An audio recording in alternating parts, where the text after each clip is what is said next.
મારા વાલા પ્રિયો, હું ઈસુના નામે તમને શુભેચ્છાઓ પાઠવું છું। ઈસુના નામે આજે તમારા જીવનમાં પ્રભુના આશીર્વાદ પુષ્કળ પ્રમાણમાં વરસે। પ્રભુના આશીર્વાદ તમારા જીવનની અંદર હંમેશા બની રહે। શું તમે આ જગ્યા જોઈ રહ્યા છો? તે સુંદર છે ને? આજે છે તે યુરોપ ખંડની અંદર ઓસ્ટ્રિયા નામનો એક દેશ છે। તે જર્મની દેશની બાજુમાં આવેલો છે। અહીં આલ્પ્સ પર્વતમાળા ફેલાયેલી છે। ચારે બાજુ ખૂબ જ સુંદરતા છે। હું જ્યાં પણ નજર કરું છું દ્રશ્યો અદ્ભુત છે। આ જે જગ્યા છે તેની સુંદરતા જોઈને હું આશ્ચર્યચકિત થાઉં છું।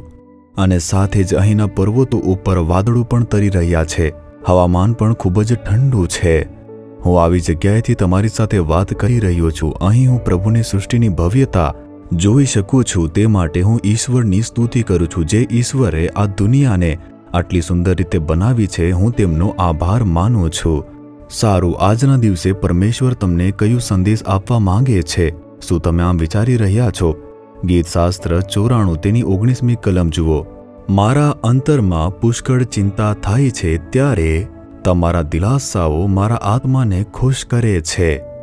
જ્યારે મારા હૃદયમાં ચિંતા વધે છે, તમે દુઃખ લઈને ફરી રહ્યા છો ને? તમે તેને બહાર કાઢી શકતા નથી, પરંતુ કોઈ દુઃખ તમને અંદરથી દબાવે છે। તમે પરિવારની સમસ્યા બહાર કેવી રીતે કહી શકો? તેથી તમે તેને અંદર જ રાખો છો અને રડી રહ્યા છો। તેઓ તમારી સાથે અન્યાય કરી રહ્યા છે।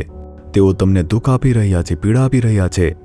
નોકરી પર જાઓ છો ત્યારે પણ તેઓ તમને દુઃખ અને પીડા આપી રહ્યા છે। હું જ્યાં પણ જાઉં છું ત્યાં મને અપમાનજનક શબ્દો તેઓ આપે છે। મુશ્કેલીઓનો સામનો હું કરી રહ્યો છું। આપણા ઈશ્વરનું એક નામ છે, સર્વને દિલાસો આપનાર ઈશ્વર। તેઓ આજે તમારી સાથે વાત કરી રહ્યા છે, મારા દીકરા, મારી દીકરી, હું જ તને દિલાસો આપનાર ઈશ્વર છું। તારા હૃદયમાં ઘણી બધી ચિંતાઓ ભરાઈ ગઈ છે। તને દિલાસો આપવા માટે જ હું તારી સાથે વાત કરી રહ્યો છું। એક સમયે એક સભામાં મેં ઈશ્વરના વચનનો સંદેશ પૂરો કર્યો હતો।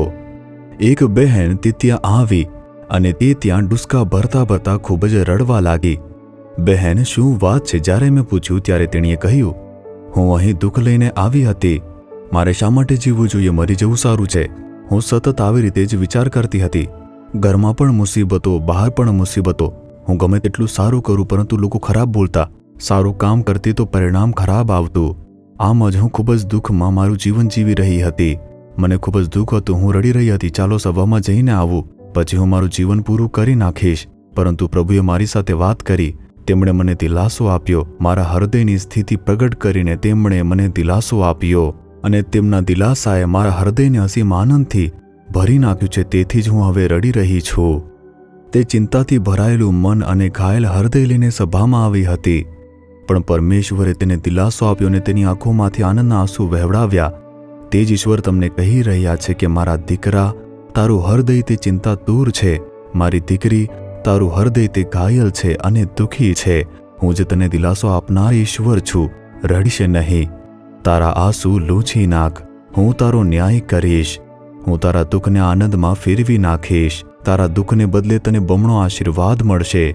જે જગ્યાએ તને લજ્જાનો સામનો કરવો પડ્યો છે, ત્યાં તારું હું સન્માન કરીશ। તેઓ તેમના દિલાસાના વચનોથી સાંત્વના આપી રહ્યા છે। આ જ કારણસર તેમણે વધસ્તંભ પર પોતાનું બલિદાન આપ્યું। તેમણે આપણા દુઃખોને, પીડાઓને, આંસુઓને વધસ્તંભ પર સહન કર્યા। તે જ ઈસુ આજે તમારી નજીક છે।